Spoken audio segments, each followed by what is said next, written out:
Bupati Muara Enim Edison tersangka kasus dugaan suap pengadaan barang di Muara Enim tiba di gedung KPK. Edison tiba di KPK bersama tersangka lain untuk menjalani pemeriksaan dalam perkara dugaan suap dan gratifikasi pengadaan barang.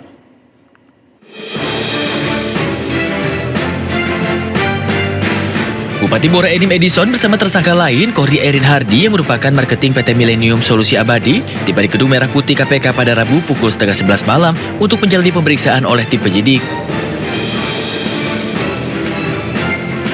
Keduanya merupakan bagian dari 4 orang yang telah ditetapkan sebagai tersangka oleh Komisi Pemberantasan Korupsi dalam perkara dugaan suap dan gratifikasi pengadaan barang di lingkungan pemerintah Kabupaten Muara Enim, Sumatera Selatan. Penetapan tersangka dilakukan setelah Edison dan kawan-kawan terjaring dalam operasi tangkap tangan yang digelar KPK pada Senin lalu. Hingga saat ini pihak KPK masih belum memberikan keterangan resmi terkait pemeriksaan para tersangka. Dari Jakarta, Kia De La Rosa, Rama Romadona, iNews melaporkan. Masih terkait kasus dugaan suap di Pemkab Muara Enim, pemirsa, KPK juga menggelar operasi tangkap tangan di lingkungan Badan Pemeriksa Keuangan atau BPK. Hasilnya, 5 aparatur sipil negara BPK ditangkap KPK dan penyidik segera menetapkan tersangka. 5 orang ini merupakan ASN dari Badan Pemeriksa Keuangan. Saat ini pihak-pihak yang diamankan masih dilakukan pemeriksaan secara intensif dan siang tadi sudah dilakukan ekspos dan diputuskan atas penyelidikan tertutup ini diputuskan untuk naik ke tahap penyidikan berdasarkan bukti permulaan yang cukup dan sah. Selanjutnya nanti penyidik akan menetapkan pihak-pihak yang bertanggung jawab yang kemudian ditetapkan sebagai tersangka dalam perkara dugaan suap di Pemkab Muara Enim, Sumatera Selatan kepada oknum-oknum di Badan Pemeriksa Keuangan. 4 tentara penyiram aktivis Andri Yunus masing-masing divonis 1,5 tahun penjara hingga 3 tahun penjara. Selain itu, 2 dari 4 terdakwa juga dipecat dari dinas militer. Dalam sidang yang dibacakan majelis hakim yang diketuai oleh Kolonel Redi Ferdian di Pengadilan Militer 208 Jakarta. 4 terdakwa dinyatakan bersalah melakukan penyiraman air keras ke aktivis Kontras Andri Yunus. Keempat terdakwa divonis berbeda-beda, mulai 1,5 tahun penjara hingga yang terberat 3 tahun penjara. Hakim juga menambah hukuman terhadap 2 terdakwa, yakni Edi Sudarko dan Budi Haryanto, berupa pemecatan dari dinas militer. Hal itu terjadi akibat pada saat terdakwa 1 menyiramkan cairan seseorang atau lebih pada terbukti secara sah dan meyakinkan bersalah melakukan tindak pidana sebagaimana dakwaan lebih subsidiar, turut serta melakukan penganiayaan yang mengakibatkan luka berat dengan rencana terlebih dahulu. 2. Memidana para terdakwa oleh karena itu dengan A. Terdakwa 1. Pidana pokok penjara selama 3 tahun, menetapkan selama waktu terdakwa berada dalam tahanan dikurangkan sepenuhnya dari pidana yang dijatuhkan. Pidana tambahan dipecat dari dinas militer. B. Terdakwa 2, pidana pokok penjara selama 2 tahun dan 6 bulan, menetapkan selama waktu terdakwa berada dalam tahanan dikurangkan seluruhnya dari pidana yang dijatuhkan. Pidana tambahan dipecat dari dinas militer.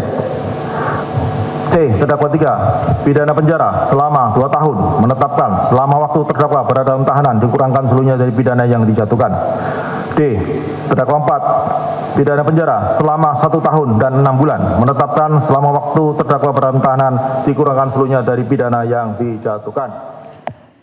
Ya, sebelumnya pemirsa, seorang aktivis Komisi untuk Orang Hilang dan Korban Tindak Kekerasan Kontras diduga menjadi korban penyiraman air keras oleh pria tidak dikenal. Peristiwa tersebut terjadi di jembatan Jalan Talang, Senen, Jakarta Pusat pada Maret 2026.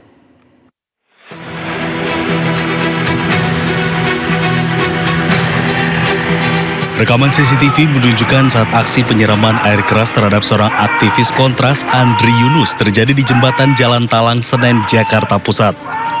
Korban yang mengendarai sepeda motor tiba-tiba histeris sambil menjatuhkan kendaraannya. Diduga korban merasakan panas terbakar akibat disiram air keras oleh 2 pria tak dikenal yang berboncengan sepeda motor. Insiden tersebut terjadi sekitar pukul 11 malam saat korban akan pulang ke rumah usai mengikuti kegiatan di gedung YLBHI Jakarta. Korban pun harus menjalani perawatan intensif di rumah sakit akibat luka bakar hingga 24%. Tim Liputan iNews melaporkan.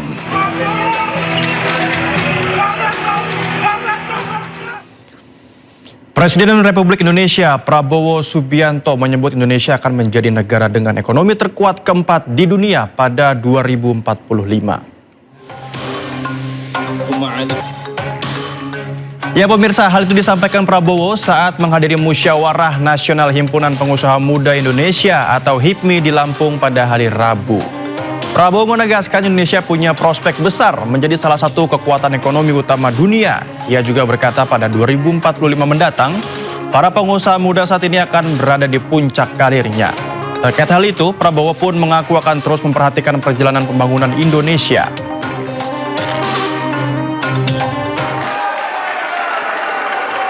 Semua negara melihat sebenarnya Indonesia tidak terbendung. Kita sudah algoritmenya sudah ada, hitungannya sudah ada. Kalau kita pandai dan kita cerdas, 2045 kita ekonomi keempat terbesar di dunia, saudara-saudara.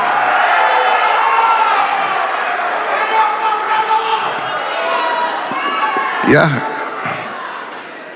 yang muncul nanti nomor 1 Tiongkok,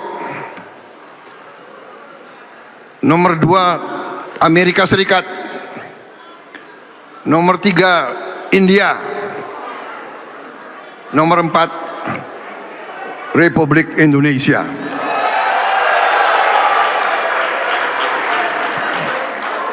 Saudara-saudara, dan pada saat itu 2045 adalah 19 tahun lagi kan, 20 tahun lagi ya. Ya 20 tahun lagi saudara-saudara berada di puncak karirmu. Saya nanti di Hambalang monitor kalian di bawah. Kalau belum dipanggil Yang Maha Kuasa. Kalau dipanggil Yang Maha Kuasa, aku lihat, tetap saya monitor kalian. Menteri Usaha Mikro Kecil dan Menengah, Maman Abdurrahman mengungkap sejumlah pelaku UMKM khususnya yang bergantung pada bahan baku impor terkena dampak fluktuasi nilai tukar rupiah hingga kenaikan bahan bakar minyak non-subsidi. Seperti pada produsen tahu dan tempe yang memiliki ketergantungan sangat tinggi terhadap pasokan kedelai impor. Terkait hal tersebut, pihaknya terus memantau dan melakukan langkah mitigasi guna mencegah dampak yang lebih berat bagi pelaku UMKM. Maman juga yakin masalah ini bisa diatasi pemerintah yang tengah melakukan langkah-langkah terobosan untuk mendorong penguatan rupiah. Kita juga harus mengakui bahwa tentunya ada impact di beberapa sektor-sektor tertentu terhadap UMKM kita. Namun sampai hari ini tentunya kita dari Kementerian UMKM bersama-sama dari Kementerian Keuangan dan BI akan terus melakukan monitoring dan mitigasi dan keamanan komunikasi semacam. Mas, sektor apa aja yang terdampak, Pak? Kenapa? Sektor apa aja yang terdampak? Ya sampai saat ini sih kalau kita lihat ya yang sekarang muncul kan pedagang tempe, tahu tempe kita. Karena memang ketergantungan kita terhadap bahan baku impor kedelai memang tinggi di situ. Sampai saat ini memang itu. Yang kedua, yang kalau beberapa waktu yang lalu kan plastik, namun sekarang kan sudah kembali lagi tren. Artinya begini, kita sadar, kita mengerti dan memahami bahwa tentunya ada impact, namun yang terpenting kami pemerintah tidak akan tinggal diam dan akan terus melakukan mitigasi untuk mencegah dan mengantisipasi dampak-dampak yang memang bisa berdampak kepada UMKM kita. Presiden Prabowo Subianto juga menghadiri Musyawarah Nasional Himpunan Pengusaha Muda Indonesia atau HIPMI. Dalam sambutannya, ia membahas keterkaitan HIPMI dengan ekonomi Indonesia saat ini.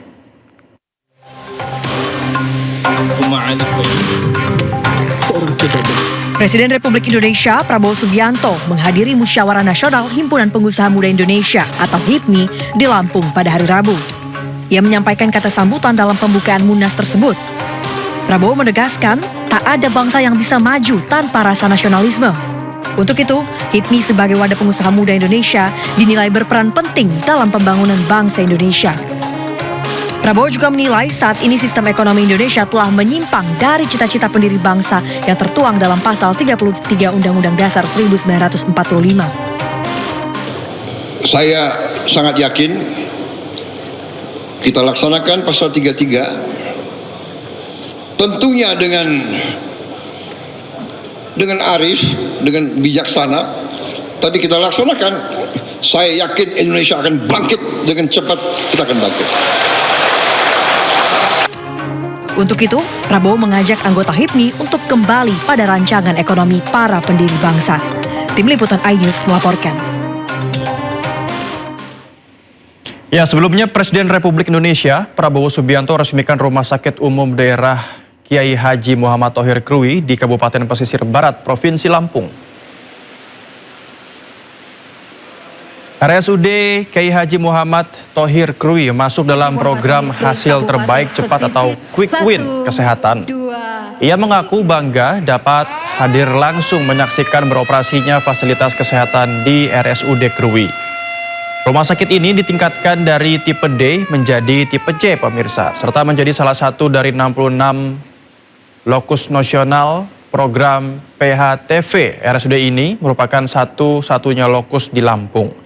Dibangun dengan APBN, Prabowo berkomitmen untuk melakukan modernisasi ratusan rumah sakit di Indonesia. Ia juga berpesan kepada pengelola dan masyarakat untuk dijaga dengan pengelolaan yang transparan.